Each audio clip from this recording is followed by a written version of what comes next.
A domino in the Pac-12 expansion saga fell on Wednesday. Here's why it's good news for the Zags.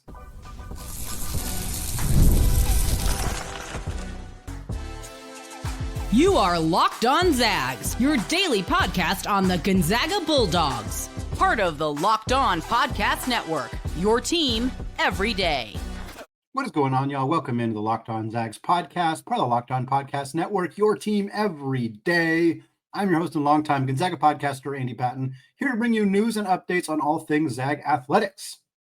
Today's episode of Locked On Zags is brought to you by Monarch Money. Take control of your finances with Monarch Money. Use code LOCKEDONCollege at monarchmoney.com and you'll get 50% off your first year.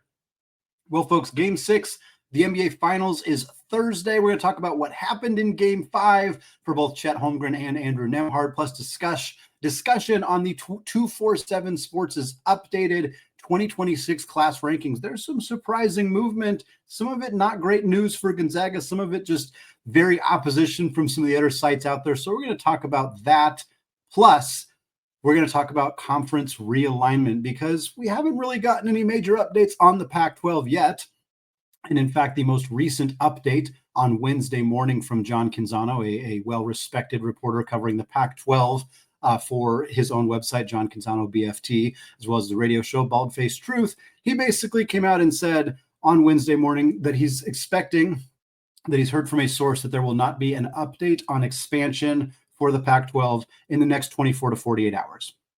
Basically meaning there's not going to be any update on who is being added to the Pac-12 conference before the end of the week.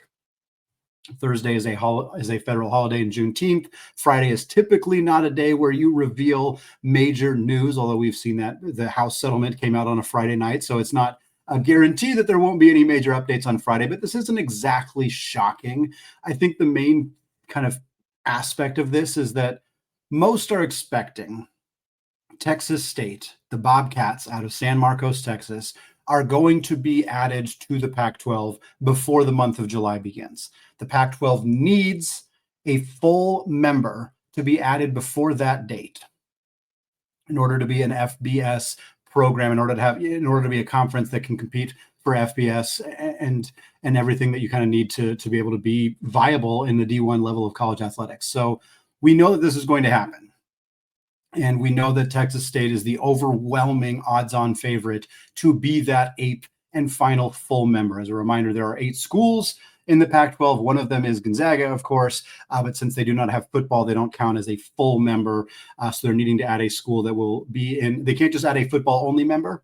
There are some rumors about some schools that could be added as football-only members, but that wouldn't count towards the Pac-12 gaining a full member. So the general consensus is that it's going to be Texas State, but I think that the reason that we're seeing some hesitation on actually making the announcement, I don't think it's an issue of like still hammering out some details with Texas State. I have a feeling that the conversations with Texas State are more or less wrapped up of like, here's the deal, here's what we're offering you. Do you accept? Yes. Okay. We'll get an announcement out soon. I really think that process has more or less happened. I don't have any super intel on that other than what's publicly available, but it sure seems like that's where we're at.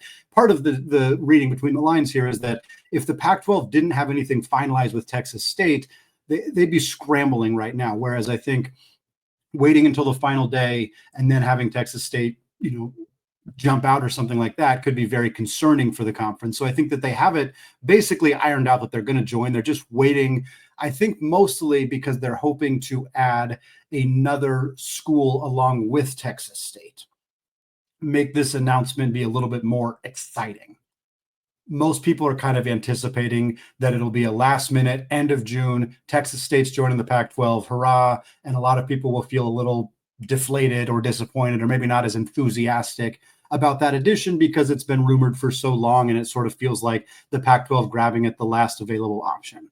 And if the Pac-12 is able to add Texas State and San Antonio at the same time, maybe that feels a little bit more zhuzhed up a bit because you're adding a rivalry, 2 schools in a similar geographic area, better for travel, things like that. So maybe they're working out some details with UTSA. Maybe they're hoping to have some kind of an announcement outside of this. I think it's possible that one of the announcements is the addition of Memphis as a football-only addition. And I want to be clear, this is a huge bummer if this happens. It's not it's a rumor at this point. It's not anything confirmed. There's not a lot of smoke around this right now, but it has been discussed off and on for a while that Memphis would make sense logically in the Big East with the rest of their programs, notably their men's and women's basketball programs. But the Big East does not sponsor football. So you add Memphis football to the Pac-12, which is a better conference than the American Athletic Conference, and Memphis wants to get out of the AAC. So you add their football program. Maybe you do the same with Tulane, and then that way the travel costs for all sports are mitigated. Just football traveling to the Pac-12 schools is a much more manageable for the university. They're making more money in the Pac-12, even on obviously an abridged media deal with just football, and then their sports fit really handsomely into the Big East. But this sucks for Gonzaga. If a high-profile program like Memphis that has a good basketball that would be competitive with Gonzaga, that would raise their ceiling, give them more quad one opportunities, if that program comes into the conference but only brings their football, that's a bummer.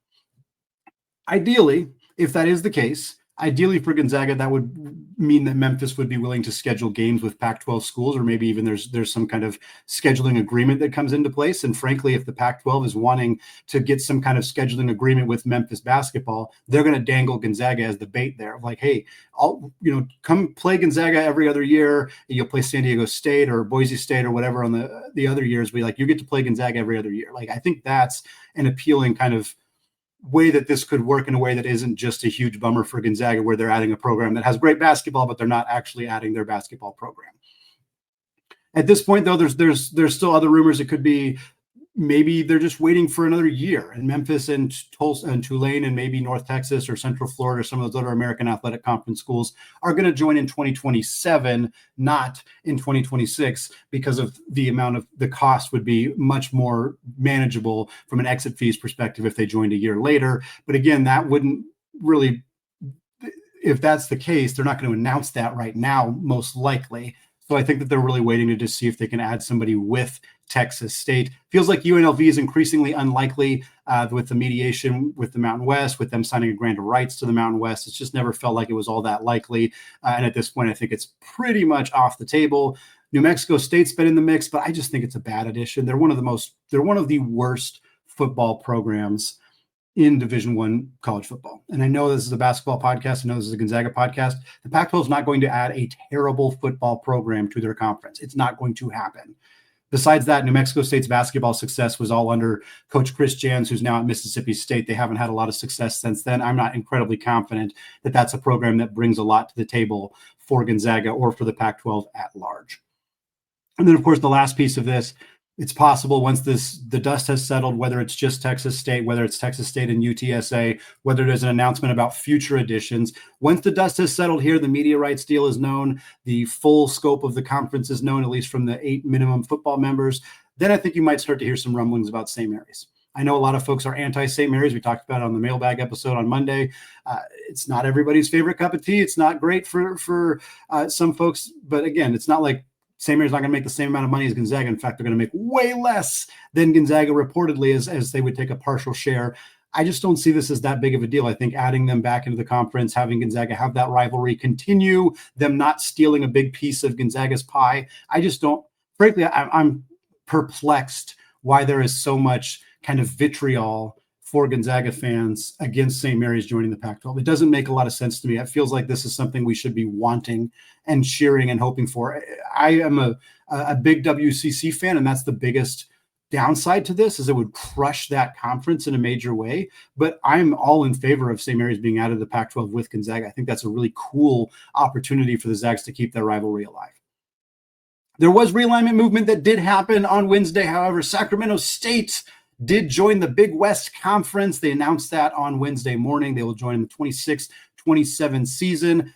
This program was in conversation with the Pac-12 and really wanted to be in the Pac-12, but it was never a serious candidate for the Pac-12. I know we talked about it a little bit on the show, and there were some people who were maybe hopeful or thought this could happen, but it was never super realistic. Sacramento State, they compete at the FCS level, and going from the FCS to the Pac-12, even this new iteration of the Pac-12, is a massive jump for football. Basketball-wise, they finished 348th at KenPom last year. This is way worse than Portland, San Diego. It's way worse than those programs, to be clear. This team is a terrible basketball program. Maybe it gets better under Coach Mike Bibby. Maybe it gets better with Shaq throwing some money around as their general manager. I don't think that this is a program that's worth giving a lot of attention to for the Pac-12. And I'm glad that not only did they not get in the Pac-12, but they didn't even get into their fallback option, which was the Mountain West. Mountain West took UC Davis from the Big West and preferred UC Davis to Sacramento State. Makes sense for the Big West to backfill with Sacramento State because Davis and Sac State are about 20 minutes away from each other, and the Big West wants to keep a footprint in the Sacramento area. So adding Sac State totally makes sense for them. The Big West is now actually the biggest conference west of the Mississippi in college basketball or in college sports, which is kind of wild. They have 12 full teams after adding not only Sac State, but also Cal Baptist and Utah Valley from the WAC. So shout out to the Big West. Nice addition for them. But this is not an addition that would have been good for the Pac-12. And I think we can be a little bit relieved that we know this is not the option the Pac-12 is going to have to resort to in the coming weeks. Well, folks, 3 of Gonzaga's high-profile recruiting targets in the 2026 class fell 10 or more spots in the updated class rankings from 247 Sports. What gives? We're going to talk about that in just a second. But first, folks, have you ever checked your bank account and wondered, where did all my money go? Because between dining out and online shopping and just entertainment costs, it's pretty easy to lose track. And that's where Monarch Money comes in, your personal CFO, giving you full visibility and control over your finances. And Monarch Money isn't just a budgeting app, it is a complete financial command center. You can track all your accounts, investments, and spending in one place, so you stop just managing your money and you start building wealth. And instead of juggling multiple apps, you can use Monarch to check your finances, track spending, and even plan your long-term goals. For our family, for my wife and I, it's really great to be on the same page with our finances. And thankfully with Monarch Money, managing money with your partner, it's easier than ever before. You can track shared and personal accounts, set your goals together, and stay on the same page without all the added stress and hassle. So take control of your finances with Monarch Money. Use code LOCKEDONCollege at monarchmoney.com and you'll get 50% off your first year. That's monarchmoney.com, code LOCKEDONCollege for half off your first year.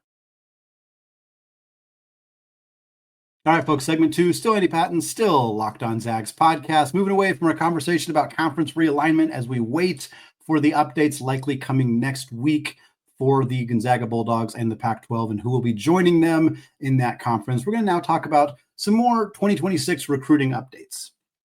We've been talking a lot about the 2026 recruiting class here on Locked On Zags. Those of you who are everyday listeners have heard a lot of conversations about these players, Tyran, Stokes, and Tony Bryan, and Sam Funches, and Ikenna, Alozie, and all of them. And we got a new update here because 247 Sports, one of the premier recruiting services in college athletics, specifically in college basketball, has updated their class rankings for 2026.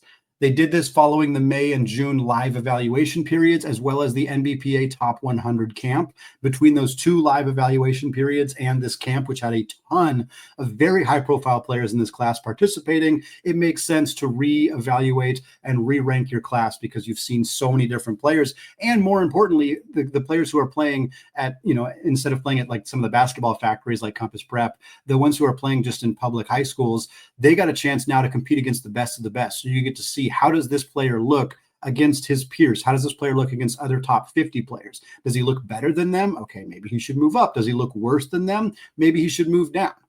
Also worth noting on the 2026 class, only 13 of the top 150 players have committed so far. That's not dramatically lower than it is in previous years. Usually it's around 15, 20, maybe upwards of 25. So it's not a huge difference. But in conversations with many coaches, Travis Branham at 247 wrote an article kind of talking about how it feels like a lot of players are not even close. Like you're not seeing a lot of top 10 lists, top 5 lists. You're not seeing a lot of visits being scheduled, or the visits that are being scheduled are still like, hey, we have, we're going to schedule 4 or 5 visits, or we're going to schedule them way down the line. Like it feels like it's a slower process this year. And Travis laid out a bunch of great reasons why. The transfer portal, coaches haven't evaluated these players as much because they've been focusing on adding players in the transfer portal. And then I think the house settlement is such a huge part of it. And we had a much larger conversation about this last week. And I highly recommend checking out that show if you haven't done so yet. But effectively, with these teams now finding out that the house settlement is going to cap them at $20.5 million, and for many programs, 75-80% of that money is going to go to football. These programs are not really sure how much money they're going to have to spend on their basketball programs because they're not really sure how they're going to, how much third-party NIL deals, how easy it'll be to funnel money to student athletes through that.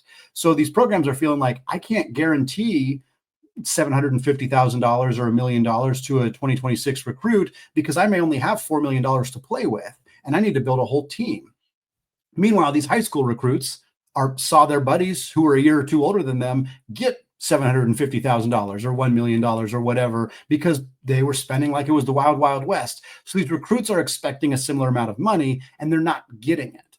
This is where I think Gonzaga has an advantage. Gonzaga maybe doesn't know exactly whether they can get the full $20 million to spend annually, but they have a good sense of how much money they're going to make from this media rights deal from the Pac-12. And they know that they're going to be able to spend a lion's share of that money because there's not a football team to compete with. There's women's basketball and there are the other programs, and they will take up some of that money. But I think it's more likely that Gonzaga's men's basketball team gets 75 to 80% of all of Gonzaga's money to spend. If you think the media deal is at worst $8 million, Gonzaga can feel fairly comfortable spending $6 million on their men's basketball team. That means they can feel fairly comfortable offering an amount of money to a 2026 prospect that maybe some other teams that typically would outspend Gonzaga maybe won't feel comfortable spending. This is where I think the Zags may have an advantage in this space. Anyway, onward and upward, let's talk about the 2026 prospects that Gonzaga has been connected to and where they showed up in the latest rankings from 247 Sports. We'll start with the two guys who did not move. Tyran Stokes was number one. He's still number one. At On 3, he's also number one. He's the consensus best player in the 2026 recruiting class, 6'7", 245-pound monster of a man, incredibly athletic. He's visited Kentucky. He's from Kentucky. He's already taken a visit there. Louisville, Arkansas, Kansas, Oregon are in the mix as well, but he has indicated about a month ago that he plans to visit Gonzaga. He said that to ESPN's Paul Biancardi. We do not have any dates. We do not have any concrete updates on that, but it is encouraging that the number one recruit in the class is considering a visit to Gonzaga. That is a good thing for the Zags, even if he doesn't end up coming to Spokane. Tony Bryant, number 12 in the class last time, still number 12 in the class. However, On 3 originally had him 13th, and when they did their updated rankings about a week ago, they dropped him down to 24th. Regardless, Bryant doesn't require a ton of talking from us because he recently announced where he's planning to visit, and Gonzaga was not on the list. North Carolina, Arizona, Florida State, Missouri, NC State, and Michigan were on the list. Gonzaga watched him play, but we don't have an indication that they made him an offer or anything like that, so I'm not sure how much interest there actually is in Tony Bryant, but right now it looks like he's going in another direction. Next up was Ikenna Alozie. He was the top-ranked point guard in the class. He was 10th in the class at 247 Sports, but this time in the updated rankings, he actually fell to 20th, whereas at On 3, he was originally 9th, and he fell just one spot to 10th. So a little bit of a discrepancy there, not super dramatic. Alozie's still a top 20 player in the class, so he's still viewed quite highly by both On 3 and 247 Sports. The report that came out on Alozie was that he's planning to visit Gonzaga in June, but it's past the halfway point in June and we haven't heard anything. It's possible everybody's just keeping it way under wraps and he has visited or is planning to visit. I haven't heard anything. I've reached out, haven't heard anything. So I'll keep you up to date on an update there. But again, kind of goes back to the conversation at the start of the segment, which is a lot of these things are just taking a lot longer right now as coaches and players and agents and everybody are kind of trying to recalibrate and figure out what this house settlement means for their players, for the coach, for everybody, frankly. Next up was Dean Rucker. Dean Rucker went from 61st to 71st on 247 Sports' rankings. That's a much bigger difference than what happened at On 3. He was 62nd at On 3 initially. So again, 2 weeks ago, Rucker was 61st at 247 Sports. He was 62nd at On 3. Now he's fallen to 71st at 247 Sports, while On 3 dropped him all the way to 136th. Huge difference in how these two sites are evaluating Dean Rucker right now. Regardless, Rucker's a 6'7" wing. He's from Provo. He's kind of been mostly targeted by Utah and Washington, with BYU a little bit in the mix. Gonzaga reached out. They contacted him, but it kind of feels like it's a two-man race right now between Utah and Washington, so probably not a recruit that is worth spending a ton of time paying attention to. However, last, and in my opinion, not least, Sam Funches, center from Germantown, Mississippi, won a state championship last year. Incredibly talented young man. He is visiting Spokane for Craziness in the Kennel, which is likely going to be October 4th. He's confirmed that to me. He fell quite a bit in 247 Sports' rankings. Well, you do the same thing I did with Dean Rucker. 2 weeks ago, he was 46th, at On3, and he was 48th at 247 Sports. So they basically were right lockstep with where they ranked Sam Funches. However, On3 moved him from 46th up 15 spots to 31. Meanwhile, 247 Sports took him from 48th all the way to 101st. Folks, I'm not going to lie to you. I scrolled back up multiple times because I assumed I missed Sam Funches when I was scrolling through their rankings until I finally was like, I'm just going to Control F and search and realized he was all the way down at 101. He dropped over 50 spots in 247 Sports' rankings while going up in On3's rankings. Not just like, oh, he only fell a few spots at On3. He went up 15 spots. That is insane to me. And I'm not trying to say one's better than the other or like what's going on here. You can come to completely different conclusions about players when you watch them. And this is very obviously what has happened here, but it is striking the difference here. For 247 Sports, he went from their 3rd ranked center in the class to their 11th ranked center. Don't know exactly what it means. He's gotten over 25 offers from schools. He keeps getting offers. He just posted he got an offer from Penn State recently. TCU offered him recently. He also has offers from Kansas. He's taken an official visit to Kansas as well as Ole Miss and Cal. He's planning to take official visits to Mississippi State, LSU, and Vanderbilt, as well as Gonzaga. He's the only known offer that Gonzaga has made in the 2026 class at this point. They're very invested. They're very interested in adding Sam Funches. I was surprised to see him fall so far in the rankings, but considering another reputable site at On3 moved him up in their class rankings, makes me think that maybe we take both of these results a little bit with a grain of salt. If he ends up in Spokane, you know that Mark Few is going to find a way to get the absolute most out of him, as he does with all low post bigs that come into this program. Speaking of low post bigs that came through Gonzaga's program, Chet Holmgren, his defense helped lead Oklahoma City to what is now a 3-2 lead in the series over the Indiana Pacers in the NBA Finals. Crucial Game 6 is coming up on Thursday. We're going to talk about that in just a second.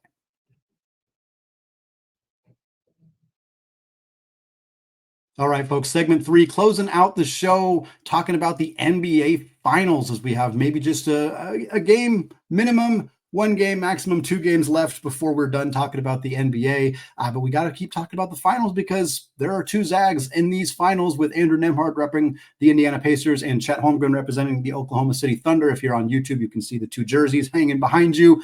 And yeah, it's been an incredibly fun series. The Thunder took a 3-2 lead in Game 5 of the NBA Finals just a couple of days ago. They won 120-109. And Chet and Andrew certainly weren't the stars in this game, although it was the other player coming out of the West Coast Conference. That would be Santa Clara's Jalen Williams, who hung 40 on the Indiana Pacers in this game. You folks remember Jalen Williams, how great he was at Santa Clara, and he was a riser in the draft class, and people were talking about him. It was like, oh, this guy could be a really good future NBA player. I don't know that anybody, even the most optimistic fans of Jalen Williams, thought that he'd be dropping 40 points in an NBA Finals game. But here we are. What a performance from him. What a glow up from him. I mean, it's so easy to talk about Andrew Nembhard's growth and rise and meteoric kind of ascension into being a high-level role player. But this Jalen Williams story, again, he was drafted in the lottery, so it's a little bit more of an expectation. But for him to be what he was at Santa Clara to this is very, very impressive. Regardless, let's talk about the actual Gonzaga players in the NBA Finals. In Game 5, Chet Holmgren had 9 points, 11 boards, 3 blocks, and a steal in 34 minutes. Very inefficient game offensively. He was 3 of 12 on 2-point attempts, which is very uncharacteristic of Chet. He was also 1 of 3 from 3 and did not get an attempt at the free throw line. He also had 3 turnovers and 3 fouls. He just missed what would have been his 3rd straight double-double in the NBA Finals at 9 points and 11 rebounds. He was just short of getting there, but he also had some critical defensive plays late in this game. Like we said, had a trio of blocks, had a steal as well. Just really lights out defense, switched well onto guards when they needed him to, rotated well help side, which is something he's always been very good at, gobbled up defensive rebounds in a way that they really needed him to. So this performance looks, the stats look kind of mediocre and the shooting looks pretty ugly, but this was an important game for Chet, and he did a lot of what was needed from him in order for Oklahoma City to get a W here. Andrew Nembhard finished the game 7 points, 3 boards, 3 assists, and a steal in 36 minutes of action. 3 of 6 on his 2-pointers, 0 of 2 from deep, 1 of 1 from the free throw line. He also had 4 turnovers, and most of them were at just like really critically inopportune times. Like it felt like watching the game like Andrew had maybe 10 turnovers, because every time he had a turnover, it was just such a bad moment. Like they'd finally gotten some momentum and were knocking on the door, and then bam, he makes a turnover. Or they really need to get offense. They just are in a desperate need to stop the bleeding, and then bam, Nembhard with a turnover. Like it was just one of those games where it's like, he didn't have a great game. We're not going to pretend that he did, but the moments where his performance wasn't good were really noticeable. And that's just unfortunate. It just makes it seem like a worse performance than it actually was. Nembhard did most of his damage in the first half. I think he had all 7 points in the first half. I think he had all 3 assists in the first half as well. Has had a great playoffs, phenomenal performance throughout the playoffs. Just wasn't himself in this game. And we kind of touched on that earlier, I think last week or maybe the week before. We talked about how Nembhard's performance in wins for Indiana is significantly better than his performance in losses. That's probably true of most of the players, but certainly an indication of how important he is to this Indiana team. Game 6, Thursday. Today, as many of you are listening to this, 5:30 p.m. Pacific time. The game will be at Gainbridge Fieldhouse, the home of the Indiana Pacers. So they get a chance to win one at home and force a Game 7, which would be in Oklahoma City if they were able to do so. Obviously, if they do not win, the series will be over and the Thunder will win and will win on the road. The game will be on ABC, as the rest of these games have been. FanDuel is favoring the Thunder to win this thing by 6.5 points. The money line has them at minus 260. The betting odds have always been heavily in favor of Oklahoma City, and yet Indiana has still snuck a couple of wins in here and could very, very easily do so once again and force a Game 7, which is 2 of the best words in sports. So hopefully we'll get a chance to see that Game 7 action coming down if the Pacers are able to steal a win here on Thursday. Last thing I want to talk about here, just kind of a fun thing that happened last weekend that some of you may have seen. Drake. The musical artist Drake dropped a Gonzaga reference in a song. It's actually a song by a Toronto rapper named Smiley, but it's featuring Drake. They're both from Toronto. Drake actually helped Smiley get his career started, so it makes sense that they would do a song together. I'm going to read the lyric because I am not a rapper, and I'm not going to try to attempt to rap what this sounds like. If you want to hear it in actual music, check it out again. The song is called Tu Mezza, 2MEZZA, by Smiley featuring Drake. The lyric, I'm the sixth god, Bob is a Bulldog, both could have been at Gonzaga. And I like mentioning these things because I think it's cool to see Gonzaga continuing to be more casually referenced in pop culture.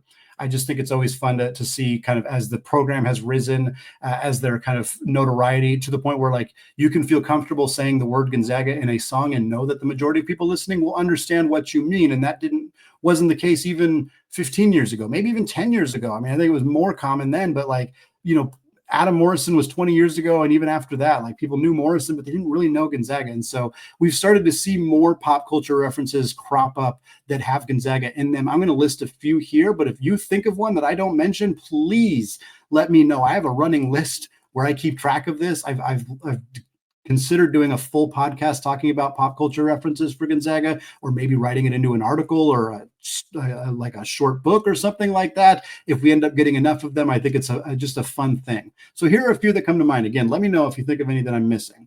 The movie Hustle, Adam Sandler movie on Netflix, came out in 2022. Kenny Smith discusses, he tells I believe a fictional story about John Stockton in the movie. So that's a reference there. Again, 2022 movie Hustle. I think it's on Netflix still. 2023 movie White Men Can't Jump, which is of course a remake of the classic from the 90s with Wesley Snipes and Woody Harrelson. The remake is in 2023 and the main character went to Gonzaga, was wearing a number 13 jersey, so a bit of a Kelly Olynyk reference perhaps in that one. The TV show American Dad, season 12, episode 15 has a reference where the kids in that show are all getting ready to go to college or getting ready to commit to colleges, and they make a joke that one of their friends, who's a big white dude, went to Gonzaga, and the character says, oh, Coach Few's going to get the most out of him. Always makes me laugh when I get to that episode and watch that one. So check it out. Episode 15 of season 12, excuse me. And then there's a Hoodie Allen song that came out in 2019 called Whatever USA. And this one kind of only barely counts because the entire song is made up of as many different references to United States colleges as possible. So they sneak in a Gonzaga reference, but there's like 40 other different schools that are referenced as well. So it still counts, but it's maybe not as exciting as these other references that are more specific to Gonzaga. Again, I'll reiterate, if you were hoping to hear one there and I didn't say it, Drop it in the comments. Let me know on social media. I love this. I think it's very fun to kind of see all the different places that Gonzaga gets referenced in pop culture. It's going to wrap it up for me today here on the Locked On Zags podcast. We'll be back with one more show this week. If we get an update on conference realignment, the media rights deal, if we get an update on Mario St. Superi, we'll have a show about that on Friday. If not, we'll probably do our final NBA draft profile preview talking about Ben Gregg, so we can get that out of the way before next week when we expect not only the draft to take place, but also, of course, some of these updates on conference realignment as well. Thanks again, folks, for listening. Hope you have a fantastic rest of your day. Enjoy Game 6 for those of you who will be watching it. And, of course, as always, go Zags.